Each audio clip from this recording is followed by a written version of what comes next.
په اول قدم کې اول پیغام چې زه غواړم نو تاسو سره شریک کړم هغه دا د ورونو چې افغانان هر چیرته سوي په هر فکر سوي له اوسني نظام سره جوړ وي که نه وي جوړ خو افغانستان یې کور ده او هېڅوک یې له افغانستان نه نشي ګرځولی د باندې تبلیغات کېږي وضعیت 180 درجې منفي ښودل کېږي حال دا ده چې هلته حقیقت نور څه ده ورونو اوسنی حکومت چې اقتدار ته رسېدلی او کوم اعلان او اعلامیې خپلې کړي دي په هغو ولاړ ده مخکې به په افغانستان کې یوازې هغه چا ژوند کولی سوای ګزاره به یې کولی سوای چې هغه به له حکومت سره او له چارواکو سره به جوړ ولې نن هر څوک کولی شي که هغه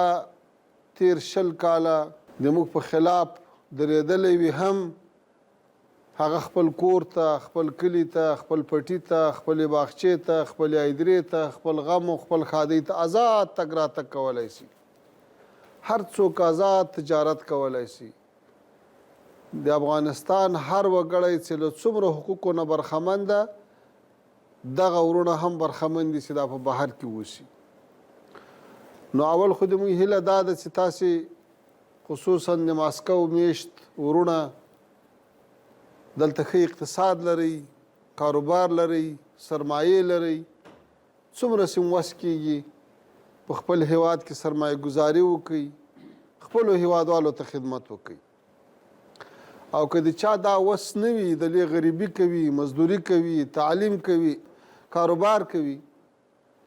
بیا هم د یو درانه هیوادوال په صفت باندې وطن ته په ډېره ازادۍ او په ډېر اطمینان سره تلای او راتلای شي هیڅ چاته به هیڅ نوه تکلیف نه وي سفارت به دلته په خدمت کې وي او حکومت به هلته په خدمت کې وي نو دا تاسو ته ډاډ درکوم